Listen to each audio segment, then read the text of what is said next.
Greetings, fair and wondrous people across time and indeed the multiverse. I'm Gordon Johans. And yesterday I wrote a thing which I am linking to you in the video description. And since my video explaining Vor has currently got 2,000 views, I figured it was probably a good time to kind of explain a little about my writing and about kind of the fetish scene and community, as it were. Okay, so the first thing to kind of make clear is that I am not like an expert on feminist academia or feminist ideology. I'm certainly not an expert on sort of the BDSM community either. So again, do your own research. Speak to actual experts, right? But again, if there are people who don't know shit, hopefully at least I can be some sort of a primer as to like the terms to search for and stuff like this, to have some sort of vague understanding. And the other thing to mention is that, like, I am someone who likes to be honest and above board about things, and it's only fair to kind of point out that, hey, certain people among the feminist community, certain people who regard themselves as feminists or whatever, see me as basically a misogynistic, transphobic arsehole. So, you know, do with that information what you will. It's just kind of fair to point that out there, that kind of like, whilst I am going to be doing my best to give you what advice and insight I can, that there are people who will disagree, and I'll try and explain kind of why people have differing views, shall we say, with regards to the stuff I write later. But let's begin at the beginning. Okay, so the fetish community can sort of broadly be broken down into sort of two areas, right? There is the fantastical and the performative, right? And so the performative is kind of shit like BDSM, okay? And the fantastical is shit like Vor or microphilia, macrophilia, stuff like that.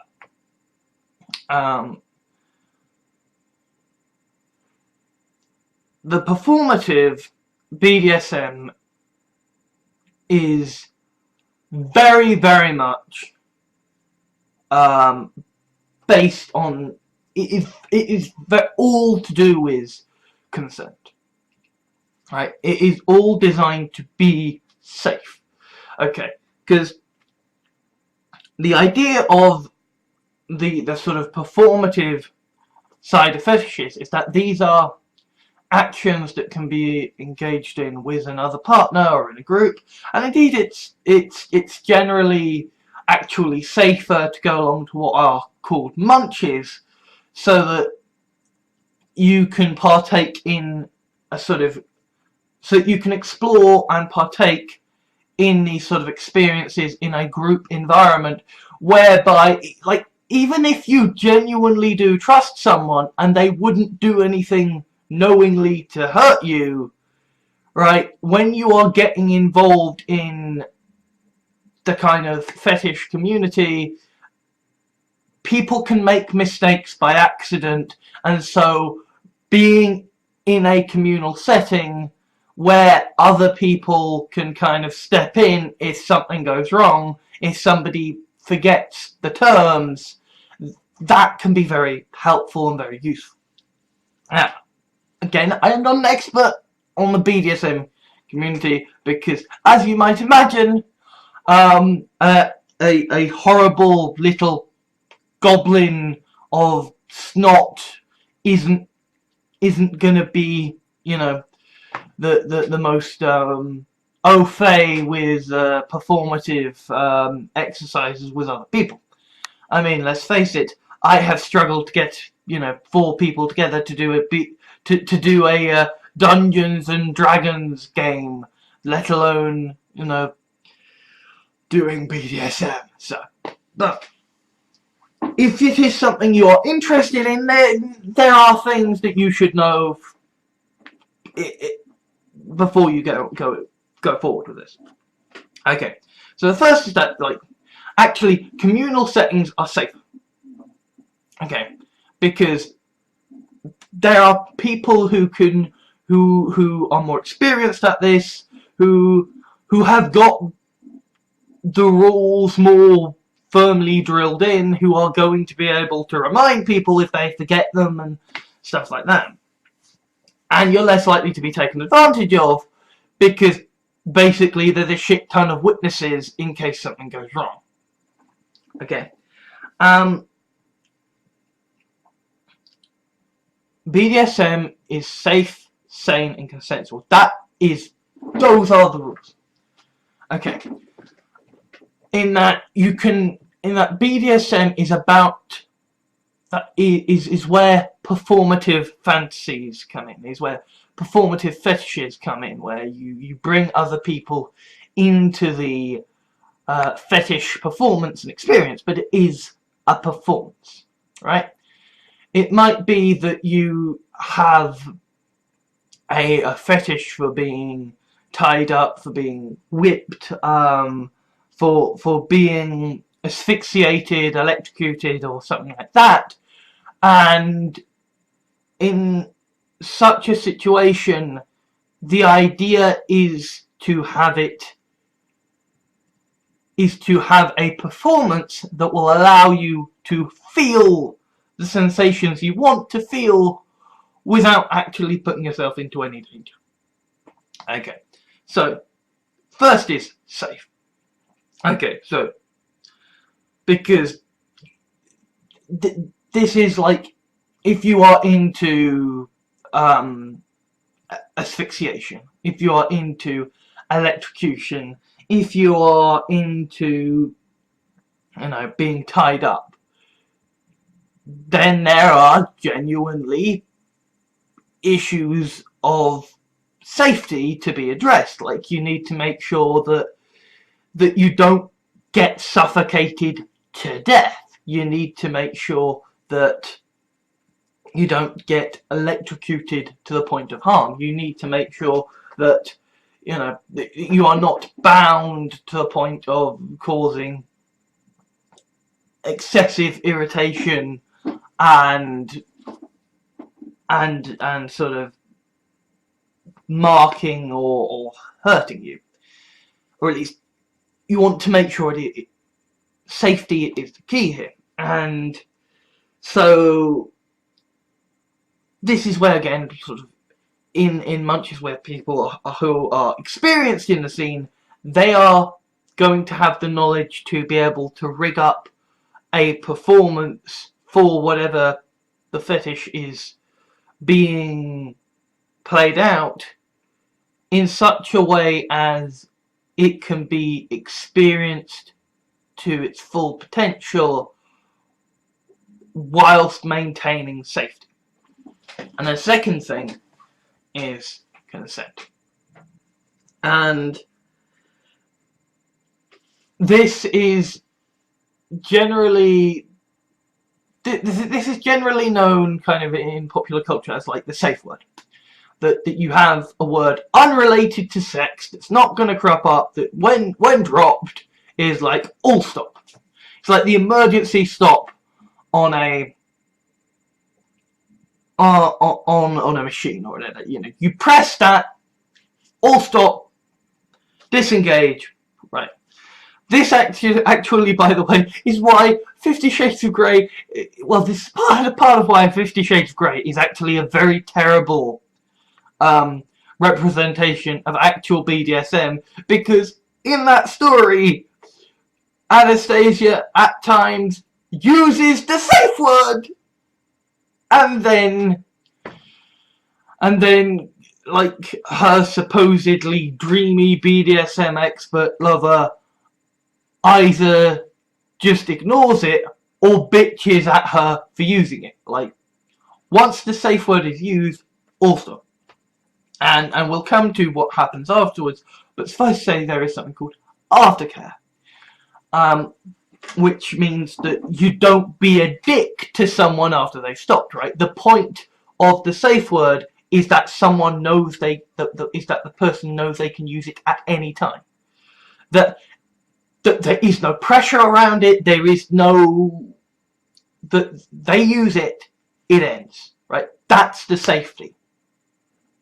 That is vitally important for the consent of BDSM to work, right?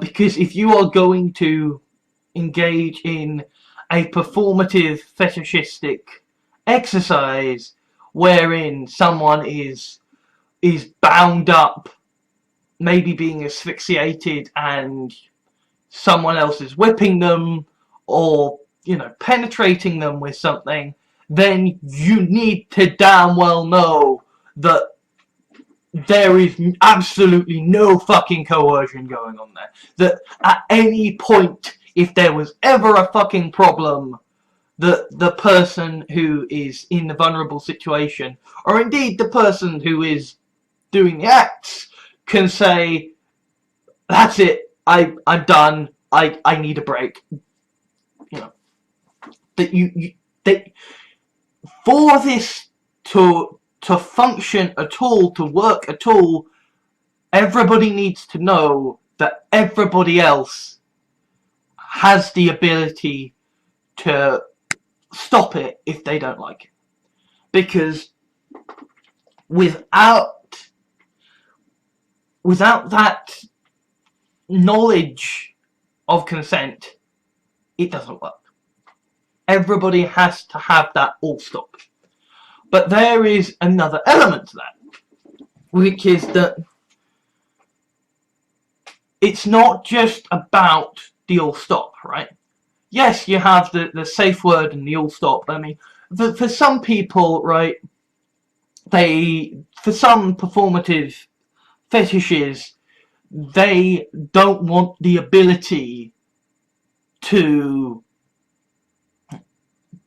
give a safe word, so they have some other way of giving off a sort of all stop indication. I mean, again, I'm going off, you know, research from like crack.com and stuff like that, but in these kinds of situations, where someone can't physically like say the safe word, they will have some other kind of indicator that they can give off that once given is all stop, right? The all stop is standard across the board.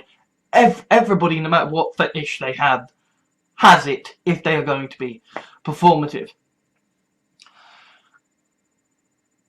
But there is a corollary aspect to that, which is that unless you are in one of those situations where somebody is, because of their fetish, unable to give running sort of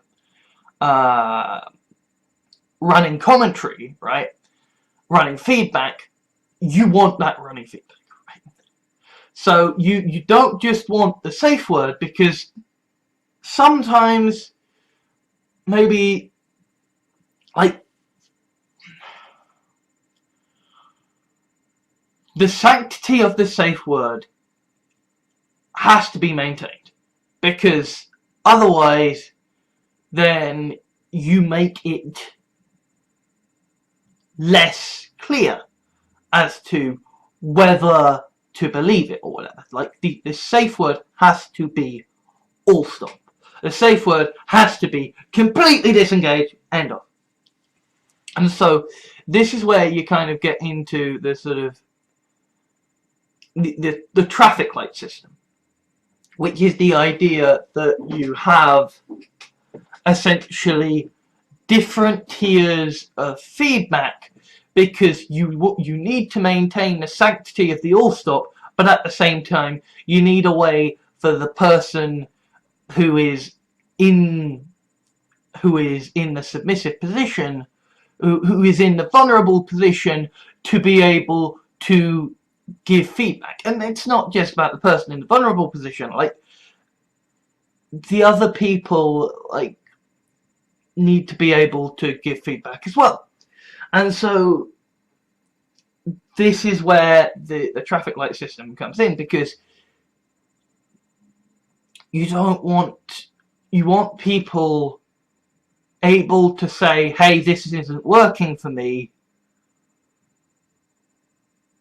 regardless, right? If someone isn't happy with what's going on, they need to be able to say it. But it might be that they don't feel that their criticism, their feedback is strong enough to warrant the safe word. And so that's where you have the traffic light system of saying, you know, green is good, amber is, you know,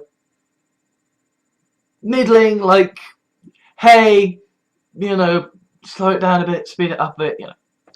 And then, you know, red is stop that. Right. And again, like red might be just the full on all stop, or it might be just stop that specific thing, right? Or it might be stop using that specific toy, stop using that particular type of approach. Again, like, so long as you are sure there is a safe word, that there is some all stop mechanism in place for all parties involved in the performative situation, it doesn't really matter whether red is stop that particular thing or all stop, just so long as everybody knows what the all stop actually is. Because obviously amber is the one that is the kind of the feedback of, hey, I'm not sure about this, you know, slow that down, try something else, sort of thing. And that's what is so important to BDSM and kind of sex as well, is ongoing feedback. Okay, because it's not enough to do this, to engage in an interaction with somebody else and just say, oh, well, that's great, they have said they want to do it, therefore we can just have fun, right? Like, it's not enough. Like, sex isn't work, right? Like, and to be honest, like, even if is actually your job as a sex worker, I'm fairly certain that these sorts of rules are still in place, or at least they should be. That you give feedback, you make sure everybody is comfortable with what is going on, because when it comes to sex and BDSM, it's not and sort of performative fetishes, it's not just about, am I okay with this, do I consent to this? It's also a case of, am I comfortable in this situation? Because if you aren't comfortable and you are in a sexual situation, then that can be quite damaging. That can affect you quite deeply, right? Particularly like when you're dealing with BDSM, because BDSM is by its nature, by the nature of fetishes, you're dealing with kind of extreme stuff. Okay, you're dealing with people who like to be in rubber suits, who like to be asphyxiated, who like to be electrocuted, who like to be whipped, bound, whatever. And so if it crosses the line into this is uncomfortable now, then it's not just, you know, the uncomfortableness of sitting in a doctor's waiting room, or the uncomfortableness of queuing up at a supermarket. It's like you're now uncomfortable in a very vulnerable position. And equally, if you are the dominant person in that relationship, because bearing in mind, right,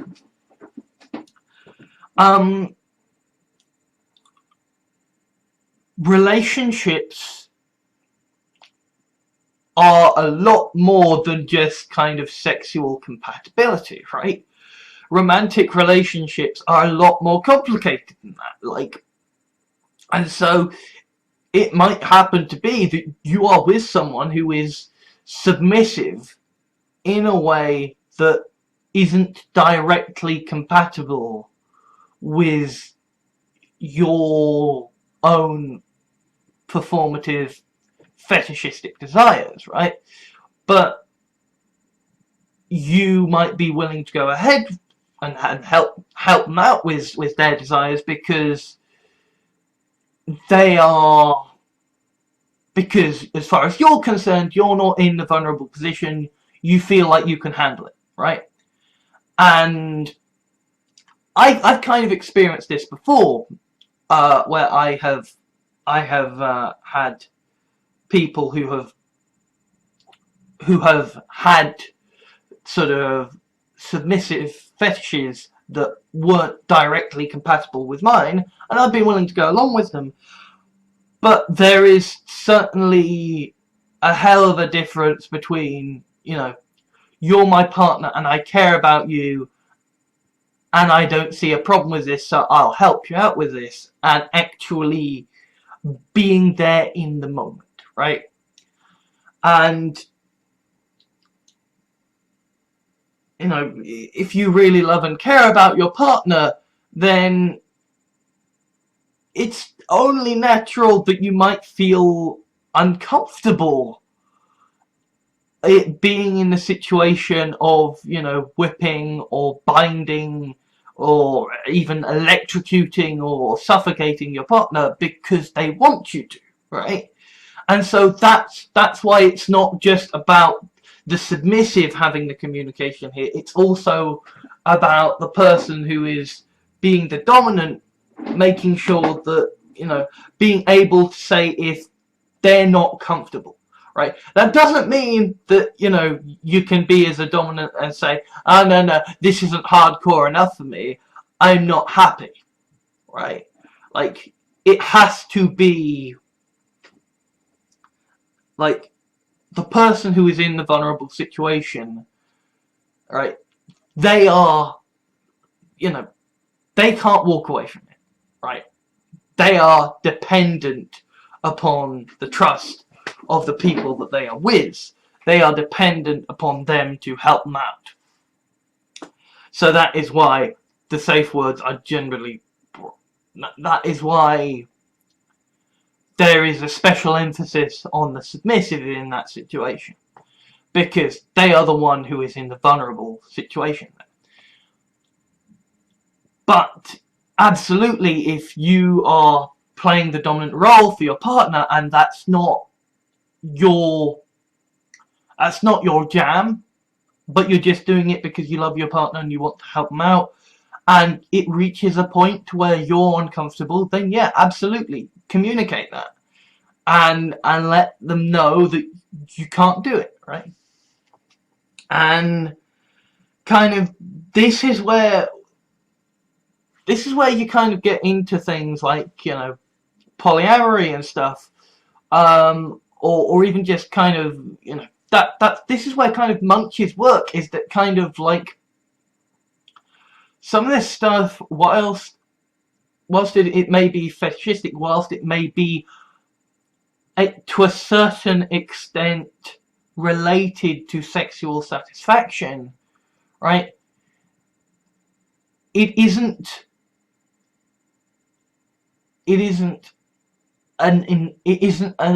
a sexual act to whip your partner. It isn't a sexual act to asphyxiate them or whatever.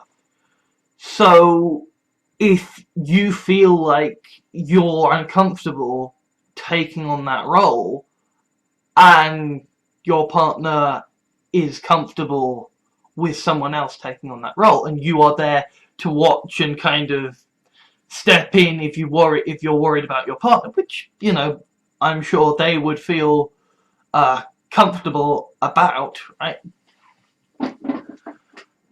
Then that can work, right? That's where kind of having a communal setting can really help things, is that instead of people feeling obliged behind closed doors to do things that make them feel uncomfortable because they want to make their partner happy, you can be in a communal setting where if you don't feel up to it, there can be other people around who can step up to the plate. And it's not sexual, you know. It's, I mean, for God's sake, you're not gonna be cuckolded if you decide to step aside and let another man or woman or whatever, you know, whip your partner for you. Just so long as the person you love and care about is satisfied and happy, and so long as you are satisfied and happy and within your comfort zone, then it doesn't really matter. Okay. Feedback is crucially important in performative events. Consent is so important. Everybody has to understand and be okay with what's going on. This is where you kind of, this is where it really is a performance, and you explain what's going to happen beforehand, and you let people, everybody knows, understands, they contribute to the discussion of what's going to happen beforehand. They agree to it beforehand, so that they know what's coming. They know what's going to happen. And then when it actually happens, right? Everybody's kind of got the scripts. Everybody's agreed to what's going to happen. But at the same time, there is this continual feedback going on, so that if something becomes uncomfortable in the moment, that it can be stopped, it can be changed. And that's so vitally important of performative fetishes. And then, I mean, obviously I'm mentioning certain kind of fetishes. Those aren't the only fetishes out there. Those are just kind of the only ones that happen to be, you know, off the top of my head. You know, you might be someone who, like, is really into clowns, right? Whatever your jam is, you know, the same rules apply. Everyone has to agree to it beforehand. Everybody has to know beforehand what's going to happen. There has to be a full stop, either in the form of a safe word, or if you're in a situation where the submissive doesn't want to have the ability to audibly indicate, then you have some other kind of non-verbal all-stop signal. And you want to, where verbal communication is possible, or even where it's not possible, to have some kind of continuous feedback between all parties involved as to, you know, is it good? Is it not good? Do you need to change something up a little? Is it uncomfortable? Do you need to just drop something? And then we get to the aftercare. Okay.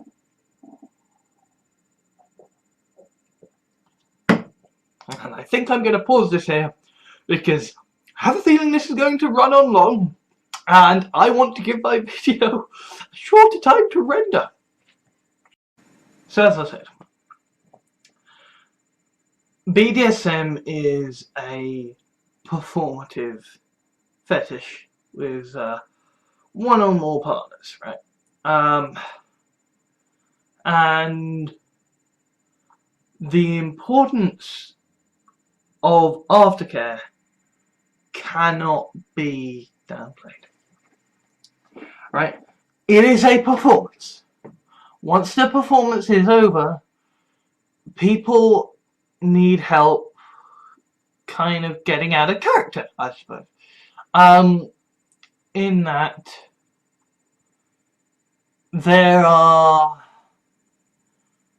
right, for people who are submissive, there is kind of this idea of like subspace, this idea that you get into the zone of being the submissive, and then once you've been in that zone, you need to get out of it so you can be a normal functioning human being. And again, right, this is part of where 50 Shades of Grey really fucked up when it came to representing BDSM. Because if you don't have aftercare, if you don't, once the scene ends, treat everybody as fucking equals, then it's not BDSM, it's abuse.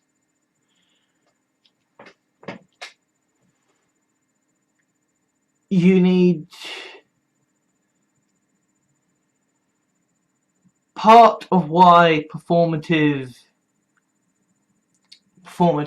fetishes are so enjoyable for people are that they are so unusual, are that they are so strange and out there and different from normal life. And I know I've just basically used a whole load of words that mean the same thing, but it's important. These are experiences that can be, under the right circumstances, done the right way, truly satisfying and amazing experiences for all parties involved, but they aren't real life. And people need time to adjust from real life. It's kind of, you know, it's kind of like going deep sea diving, right? You need to stop and take some time to adjust to the pressure differential before you fully go back up to the surface and become a landlubber again, right?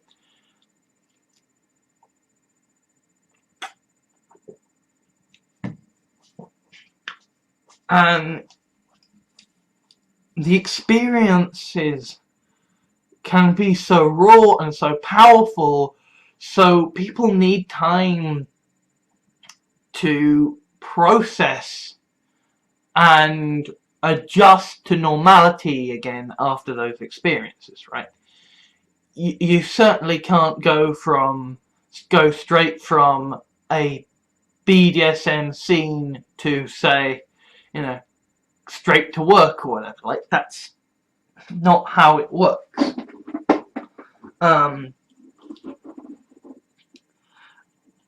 And particularly if the scene in question is a scene that involves a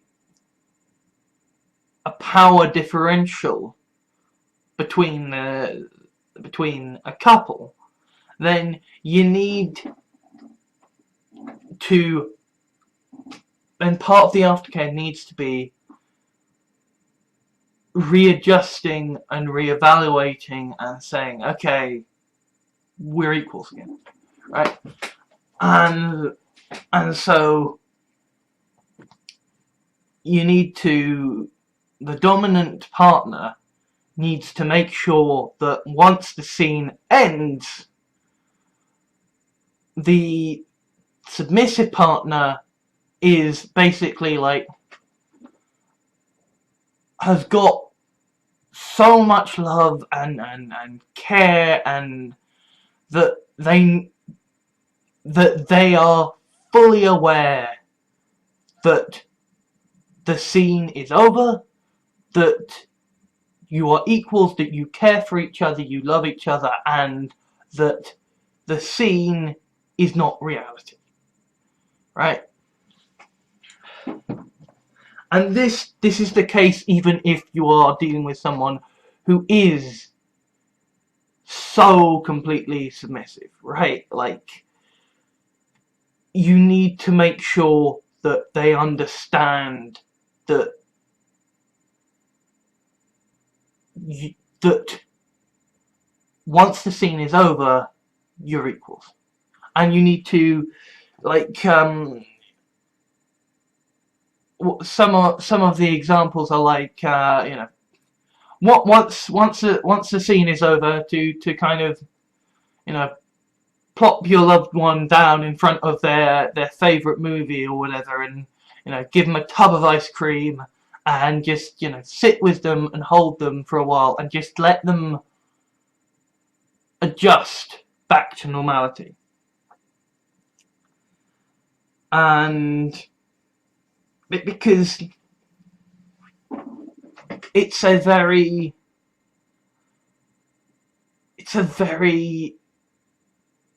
full-on and sort of hardcore experience, and so you need to give people the time and the care afterwards to adjust.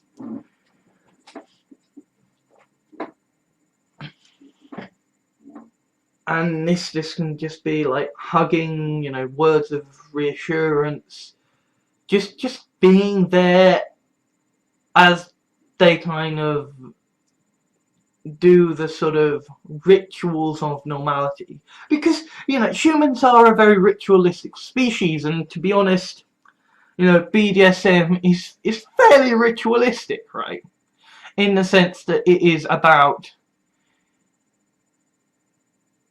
performing an action frequently whilst, you know, dressed up, you know, if not in masks, then putting on some kind of mask or pretense of something else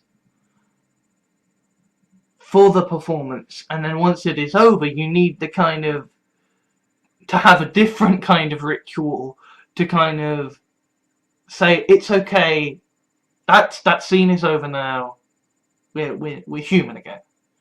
And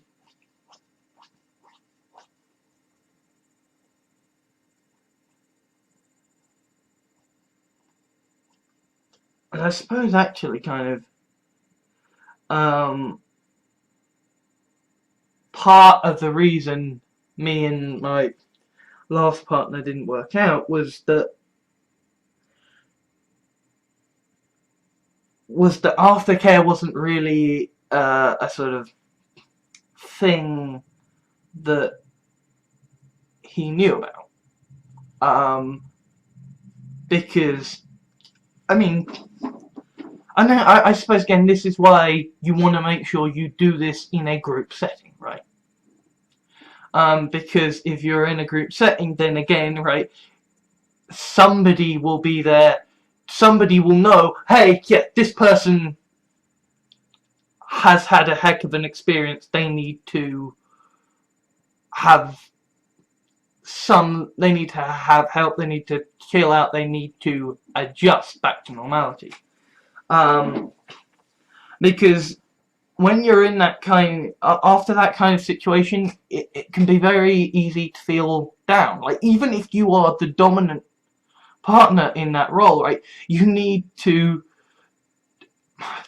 right, it can be easy to feel like guilty, like you're horrible for having, you know, partaken in actions that, you know, if you're doing them right, are safe, sane and consensual and above board. But obviously, you know, if, you know, we're human beings, if you have partaken in a kind of dominant scene with your partner that you care about, then you as well are going to need some kind of care and attention to make sure you're feeling okay as well, that you understand as well that things are okay.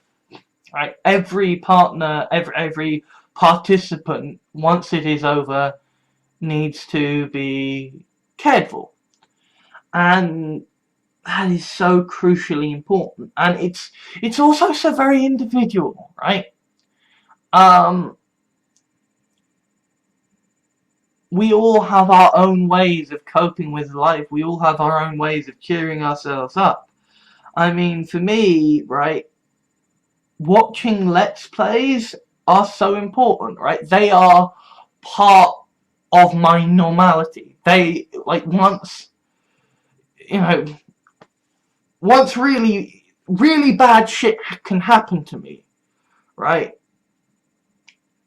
And a lot of bad shit has happened in the last year. I mean, being diagnosed with Kalman syndrome and what have you. And watching a Let's Play can just help me sort of readjust to normality and just like, okay, I'm human again. And it's going to be different and unique to everyone, but you need to make sure you understand and know the kind of aftercare the people you're with need before you begin, right? You need to make sure everybody is going to be looked after once the scene ends before you begin. Because a scene can take a lot out of all people involved, so everybody deserves to be looked after.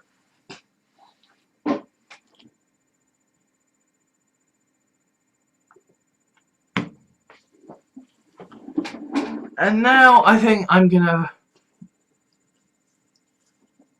do a kind of a cut here, and we're gonna begin with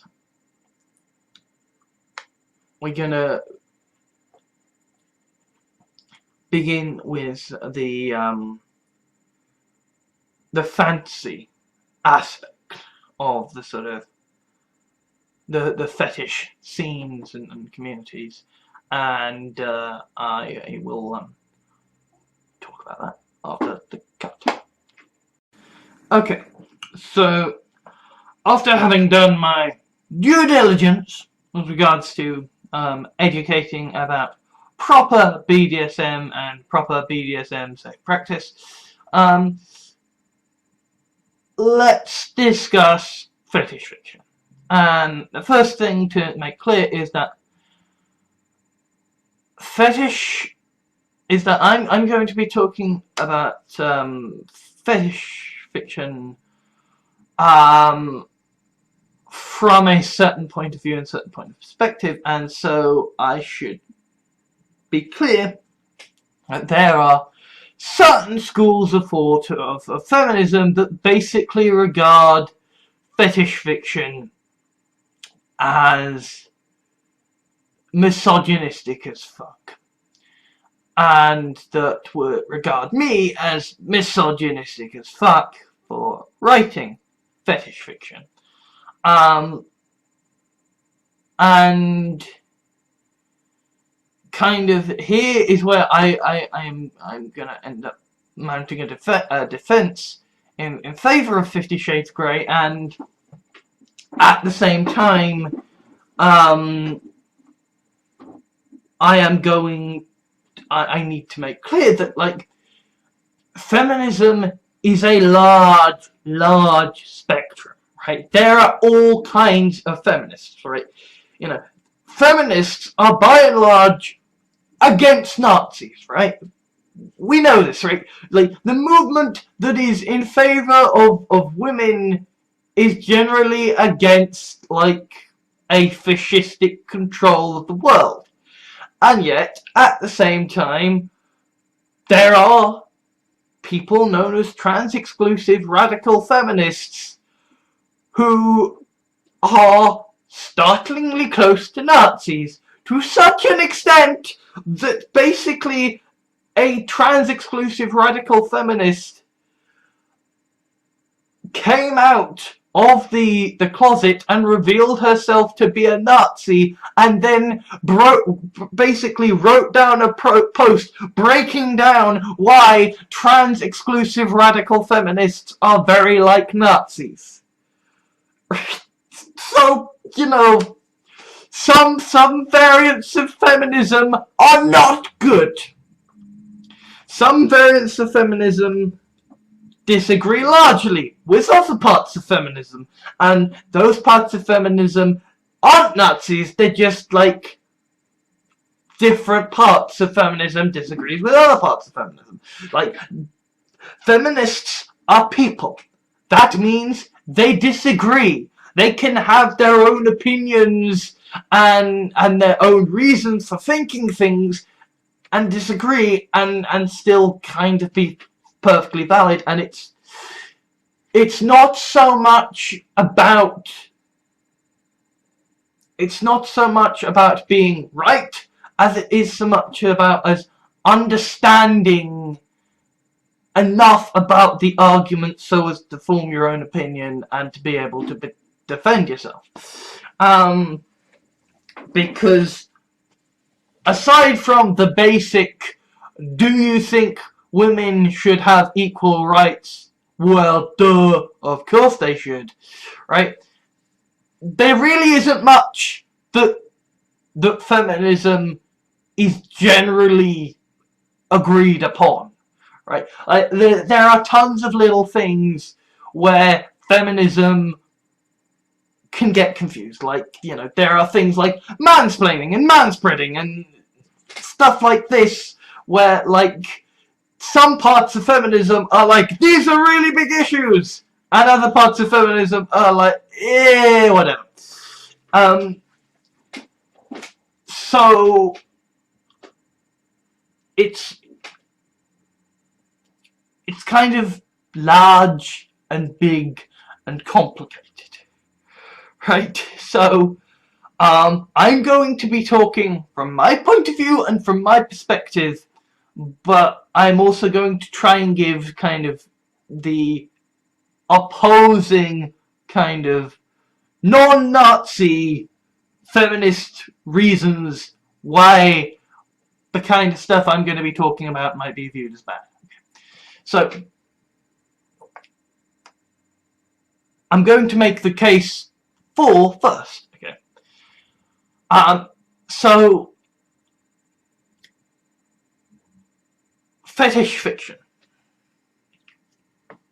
Fetish fiction is a way for people to explore and indulge fetishes that literally aren't possible, right?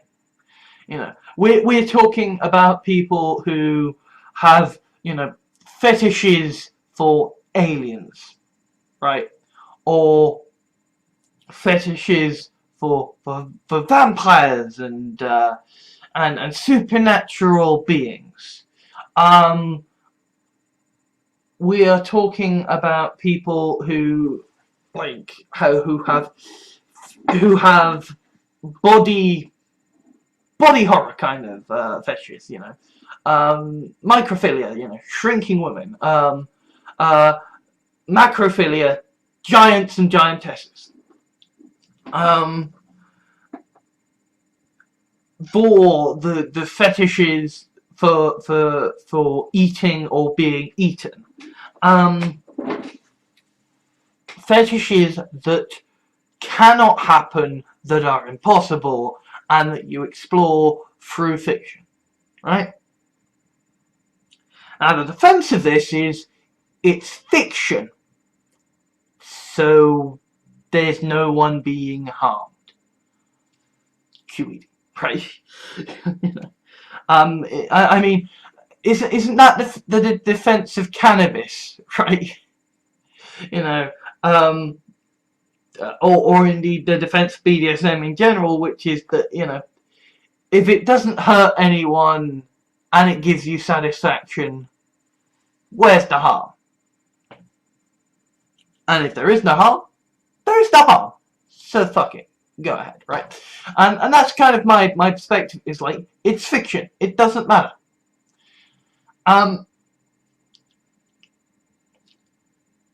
But there is another point of view, which is which I'm going to describe as I take this dramatic sip of water. Well, squash.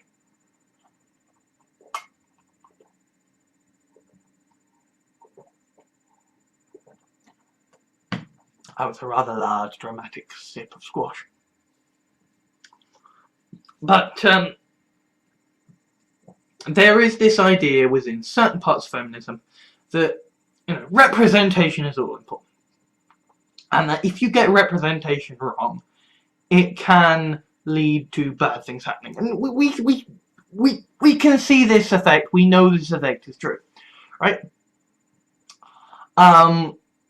We know that, like, advertising exists because presenting something in the media matters, right? Because association matters. And, you know, there have been cases of, like, you know, mentally ill people watching The Matrix and going around killing everyone because, dude, you just gotta take the red pill and wake up, man! You gotta wake up! And, you know, there have been so many cases where people have been like, yeah, I'm gonna be Batman!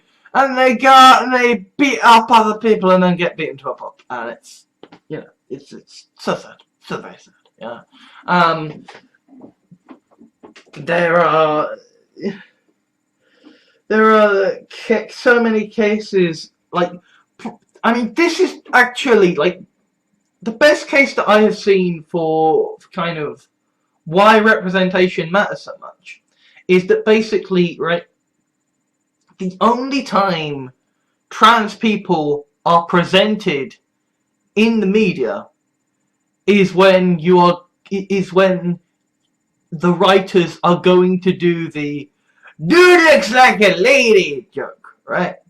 That, oh yes, the guy nearly fell for the woman who had a dick, and that's where the kind of the alt-right version of the word trap comes from, referring to to transgender people as traps, right? Which, like, that is basically the equivalent for a community of people as what Jaws did for sharks, right? That trope of, oh, dude looks like a lady, guy's going to have sex with a woman with a dick, right? That joke basically has done for trans people what Jaws did for sharks, in that a whole load of fucking morons have been like, trans people are traps. They are going to have sex with you, and then you are going to have a cock in your ass, right? Like,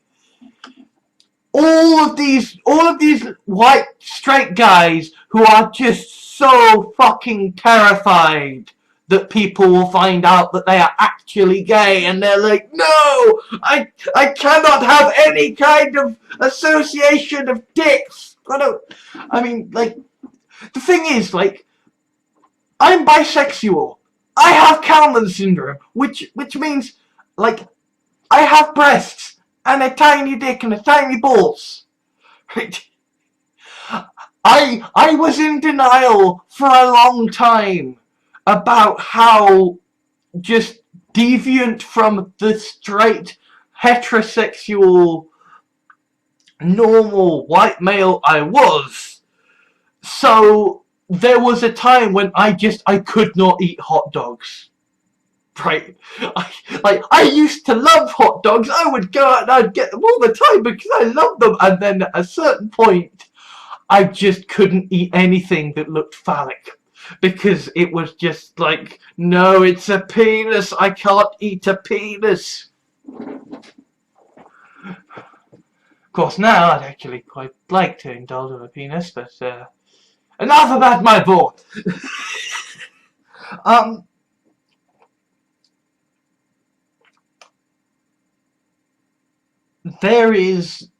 representation does matter, because when you get it wrong, when you include a character, when you include a demographic for one reason over and over and over again, if that reason is not positive, then culturally insecure men are gonna see that as a danger. And this is part of why trans people get murdered so very often, because there is this idea in popular culture that trans people are deceptive, and that they are sirens who will lure you with breasts and then present you with a dick. And that's arguably why I have gotten so much hatred from people, is that they're like, but you have breasts, and yet you have dick. How dare you have breasts and dick? You're a trap! And so this is where representation is really fucking important. Because if you get it wrong, people can get hurt, people can die, right? And they do die. The oppression of trans people is utterly fucking abhorrent. Like there is genuinely segregation at the fucking toilets now. And I feel genuinely, personally very upset that I tried to get some positive representation of trans people in my fiction, and that attempt backfired so badly and basically got like a certain amount of the trans community up in arms about me, calling me transphobic and what have you, because like, no, you're wonderful, beautiful people, and you deserve love and respect and good things, and you are being murdered because of morons. And that is a thing that we need to change. Although again, maybe my fiction isn't the right platform to try and, you know, encourage people to stop murdering trans people. Or maybe I should just have people, you know, mentioning like, don't show any trans characters because I'm clearly not good enough to write them, but just sort of state clearly and repeatedly, don't kill trans people. Trans people are nice.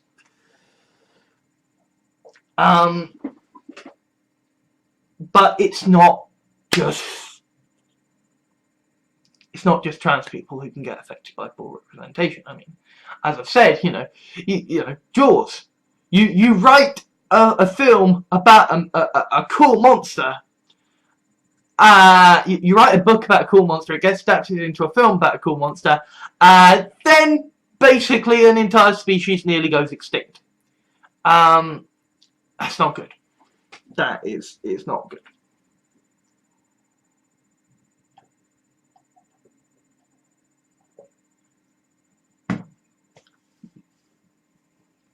And this representation thing also comes into the whole aspect that, like, women are seen by society as more vulnerable. So if a woman slaps a guy, it's funny. If a man slaps a woman, it's funny. If a man slaps a woman, it's like serious and horrible, and oh my god, that's harassment, right? Like, it is a joke to if a woman slaps a guy, but the other way around, that's horrible. And that's part of representation, saying, hey, women are vulnerable, don't you dare. And this is, you also see this in like, this does have an effect in the law courts of like, women are more likely to get charge of the kids, because there is this, because women are seen as more vulnerable, less dangerous, that they need protection more. And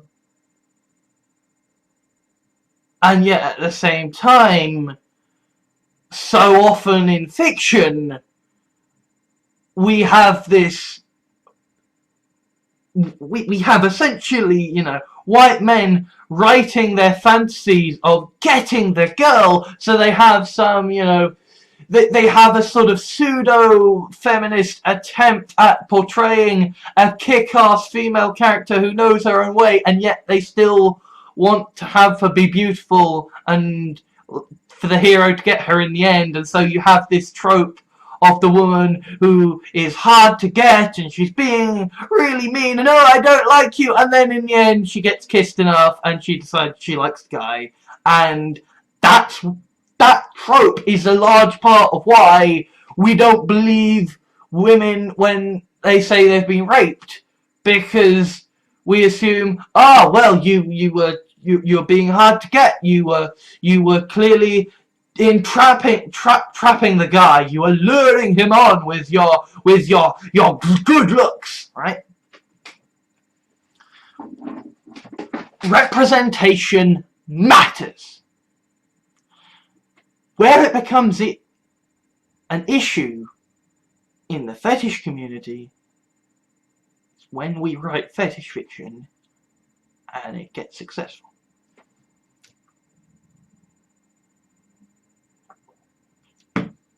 Because I said in my defense of, in my explanation of VOR, that it isn't a problem because nobody knows about it. And I stand by that, right? VOR isn't a problem because nobody fucking knows about VOR, right? The representation of VOR is not an issue because nobody is fucking causing that, right? And it's like, I think the same way about, you know, microphilia, right? Which is my own personal fetish that I write fetish fiction about and that I love to see fetish fiction about, right? That as much as part of me would dearly love to see, like, you know, massive, you know, multi-million-dollar films, you know, starring the latest, you know, wonderful actresses, and as women who get shrunk and kept as pets, right? That would screw up society so very, very bad, right? And I feel like 50 Shades of Grey is the example of why you do not let fetish fiction become big, right? Because fetish fiction, because fetish fiction and and 50 Shades of Grey, right? It's not intended to be a realistic explanation and expose of the BDSM community. It is not supposed to be a healthy experience of this is what you do in day-to-day life. It is meant to be the private, insular little thing that you write because you feel like it and because there are others who like it too. But the issue is that you, like, 50 Shades of Grey was written as Twilight fanfic. It was written as, you know, Edward Cullen is a vampire, but he's a nice vampire, right? What if he was a domineering jerk-ass? Wouldn't that be hot, right? Like, not my personal opinion, but, like, clearly the opinion of E.L. James is that, like, that's her fantasy. That doesn't mean she wants it to be reality. That doesn't mean it's a good thing to be reality. It's a fantasy. It is. But you put it up on the big screen, you divorce it from the context, you divorce it from being this small little piece of fetish stuff, and suddenly, you know, like 50-year-old husbands are going out to B&Q to buy some rope because their wives have read 50 Shades of Grey and they want to get tied up and they don't know what they're doing and they make mistakes and they don't understand the safe words and it's like, I have a friend who is a woman and who is into and who is submissive and she absolutely adores 50 Shades of Grey and she thinks that Christian Grey is the best guy in the world, and it's like, no honey, no you don't want to do that, right? Like, the fiction can be a fantastic and an enjoyable fantasy for you, but it's a fantasy. The moment it is reality, it's fucked up, right? Like, you know, I did a module on mythology at university, right? I love the legend of King Arthur. I love Merlin, right? I love these tales of like King Arthur and the Round Circle and the Sword from the Stone, right? I love that shit. If we had that today, if Arthur came back from the Isle of Avalon with Merlin and he was like, hey, we are going to take back what? I mean, okay. At the moment, I might personally like to side with him because, you know, we've kind of fucked up the world at the moment, but like, in general, right, the divine right of kings was a bad thing. Monarchy that did stuff was a bad thing, right? If magic existed, it would be a bad thing, right? I mean, I actually think that Fantastic Beasts and Where to Find Them, for all that it has no plot, perfectly displays why if magic were real, it would be really fucking bad because people are like just teleporting left and right and they're able to paralyze people and wipe their minds, and it's like, dude, if this were real, like, guns wouldn't be the fucking issue. People would be going around paralyzing people left and right, you know, like, rapists would have a fucking field day, right? Because they could fucking paralyze their people from a distance, rape them, wipe their memory, and then teleport away if the cops came, right? Like, we are talking about a world where if this technology existed, it would be horrendous.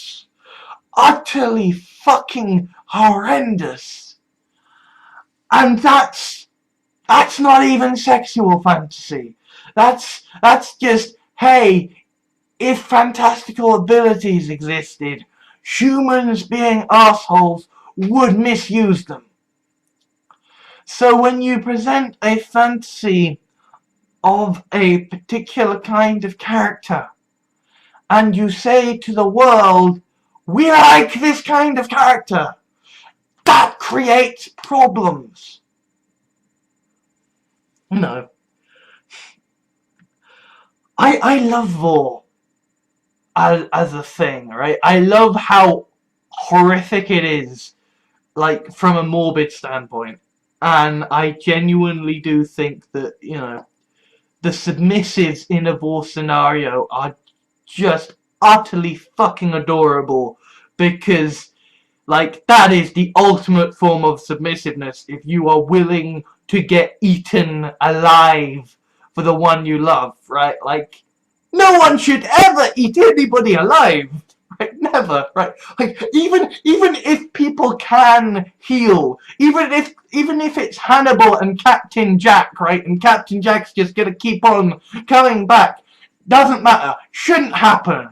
But, like, it would be so incredibly adorable, as far as I'm concerned, if someone was willing to do that. If someone was willing to be eaten, because that's the ultimate form of submissiveness, even if no one should ever possibly be ever willing to, you know, fulfill that desire for them.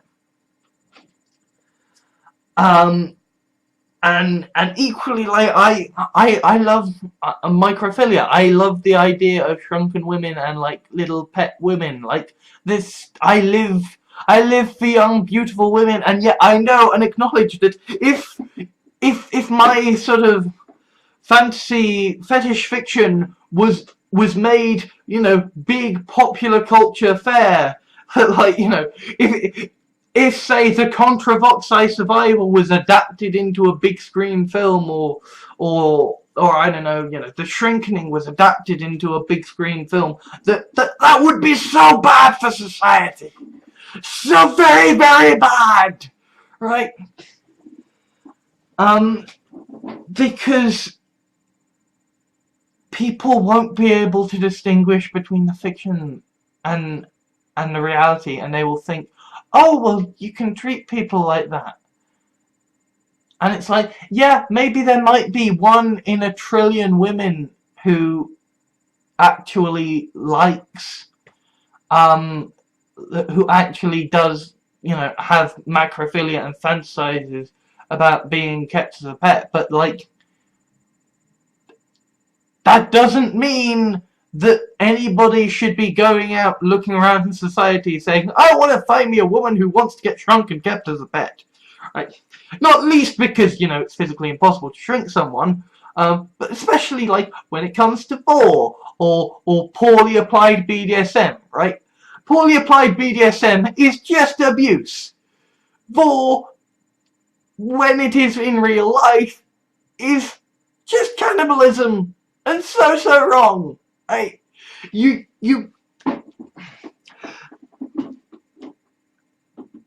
fetish fiction is harmless so long as it remains fiction.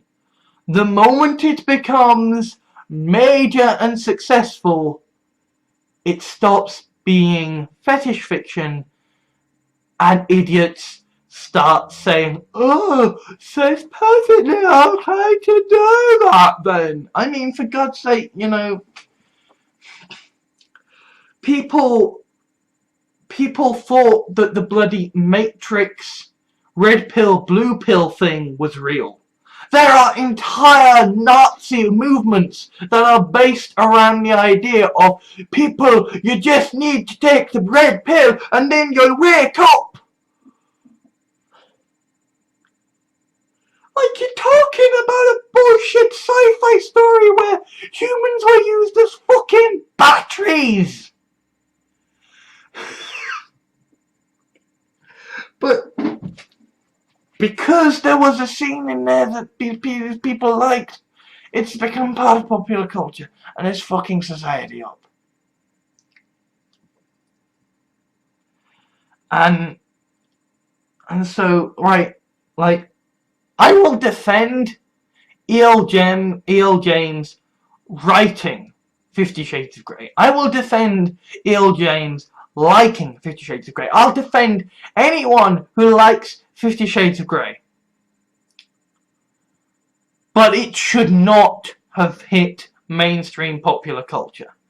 Like, and if it did, like, the moment that happened, somebody should have been on board to be like, okay, if we're gonna do this, we need to make sure that we adapt in the proper fucking rules, right? Like, there should have been, like, an explanation at the beginning of, like, these are the actual rules of BDSM. What you are about to read is a particular kind of fetish fantasy that should never happen in real life. If this happened in real life, it would be abuse and it would be wrong.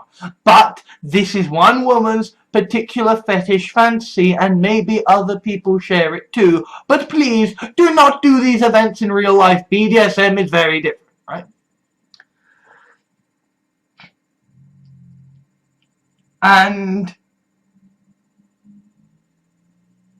so I feel like if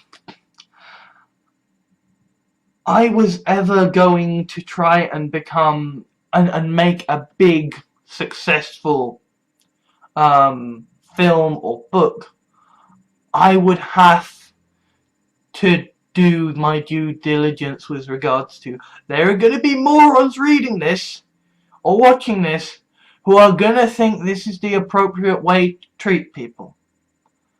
I need to teach them the right ways and right things to do, because otherwise they are going to do the things that I have put in because wouldn't it be hot, as opposed to the things that you should do because that's the right thing to do, right? I mean, it's not to say that you can't, like, have some sort of BDSM scene of a kind of bore experience if you wanted. That's not to say that you can have some kind of a BDSM of a microphilia fetish scene if you wanted, or indeed, you know, aliens or ghosts or whatever you're jamming, right?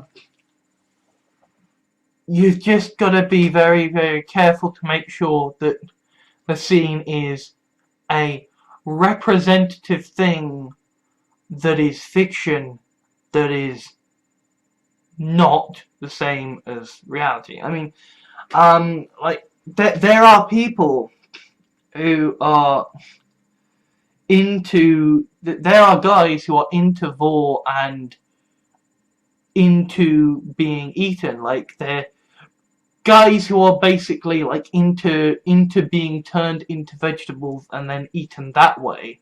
And they basically phone up sex lines in order to hear women sort of role play with them their transformation into these vegetables or whatever.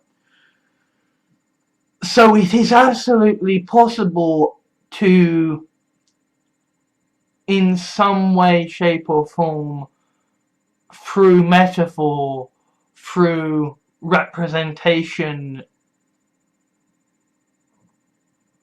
play out fantasy fetishes in a safe, sane and consensual way. But you have to be very fucking careful that it is safe, sane and consensual if you are going to do that. And you have to make sure that everybody knows both what's going to happen beforehand and how to deal with the aftercare once it's done. And everybody knows all the rules about, like, you know, about how the traffic light system works, about how the about what the big stop button is, about what the safe word is, you know. You have to make sure everybody knows the rules. And if you are going to have that adapted into a big screen thing, or into a massive book that everybody reads, then you need to, for the sake of all the morons who aren't gonna get that it's fucking fiction and not meant to be representative of reality, you need to give a breakdown of what the actual reality is and how people are actually supposed to treat themselves in reality. Because, I mean, it's actually something that I'm sort of, you know, playing with. It's like, you know, in my fiction, in the gift that I have just written, right,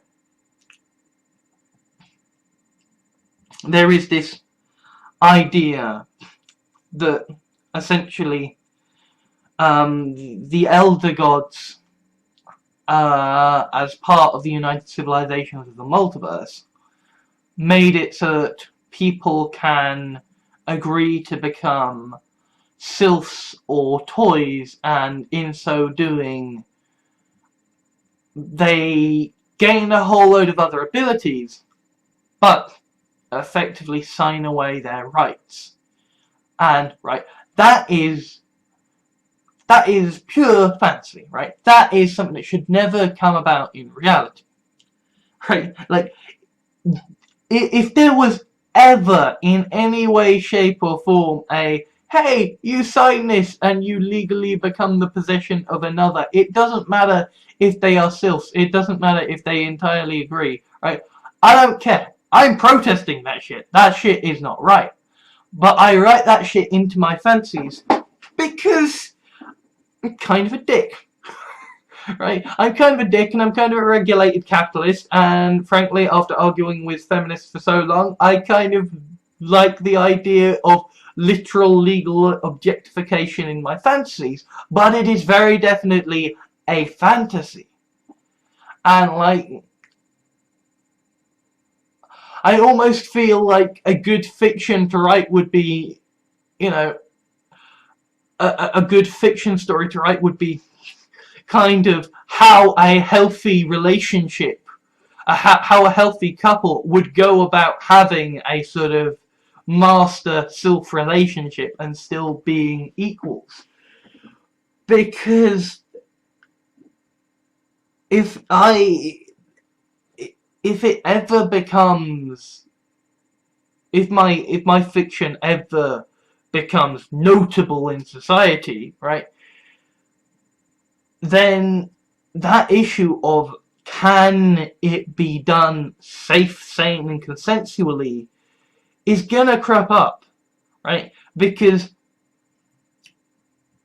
people are gonna want to be able to act out their fantasies in a safe, sane, and consensual way, and if you put if a piece of fantasy fetish fiction becomes mainstream, they're gonna try it out one way or another. So you need to kind of have guidance out there as to here's what you do if you're gonna go do this sort of stuff.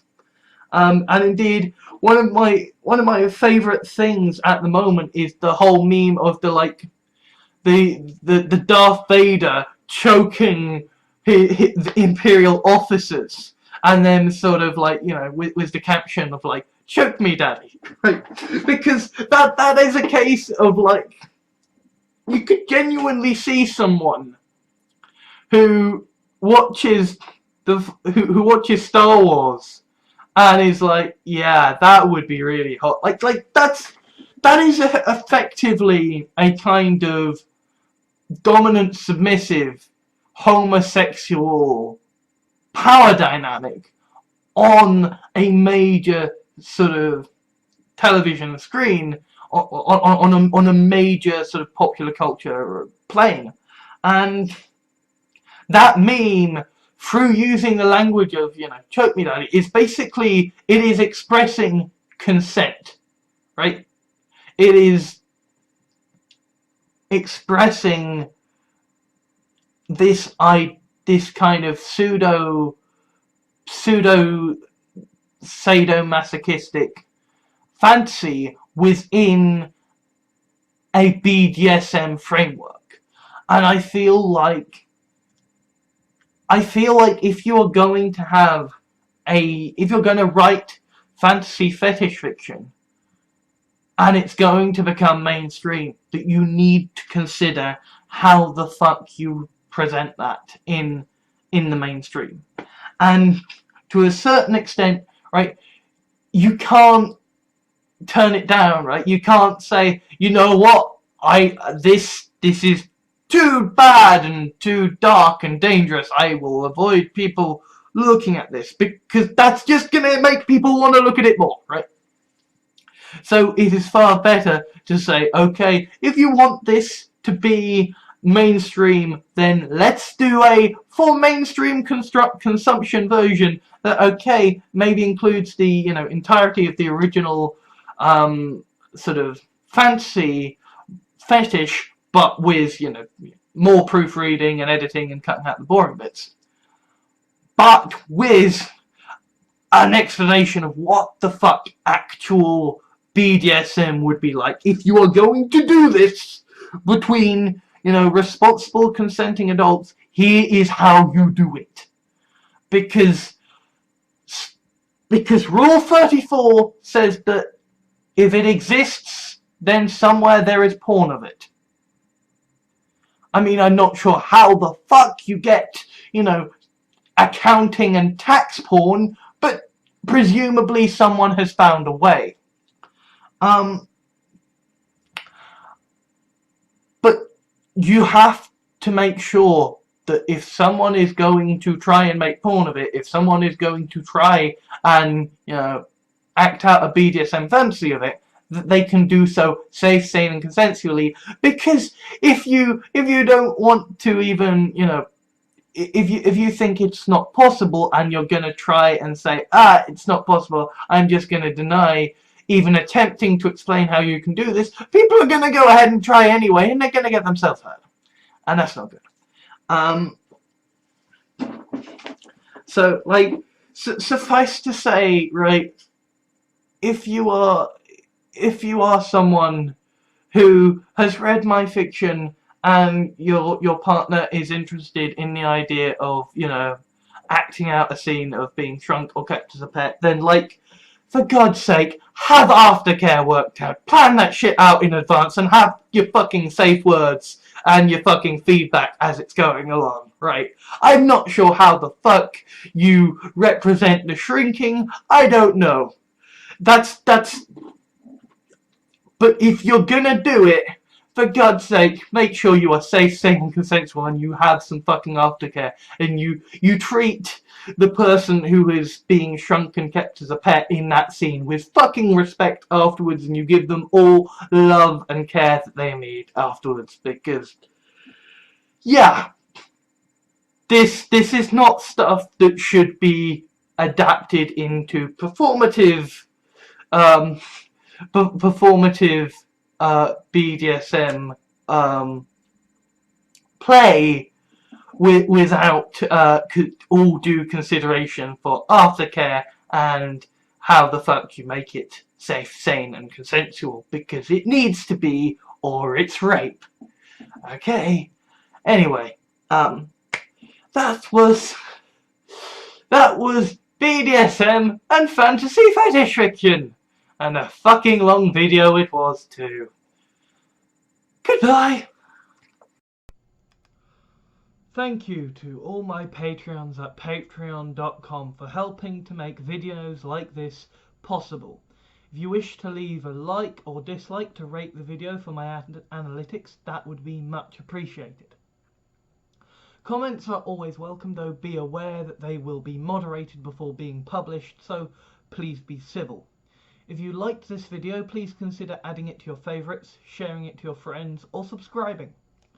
If you wish to help me out, or my channels, please consider whitelisting my videos in your adblock software, subscribing for monthly donations through Patreon, or giving a small one-off donation.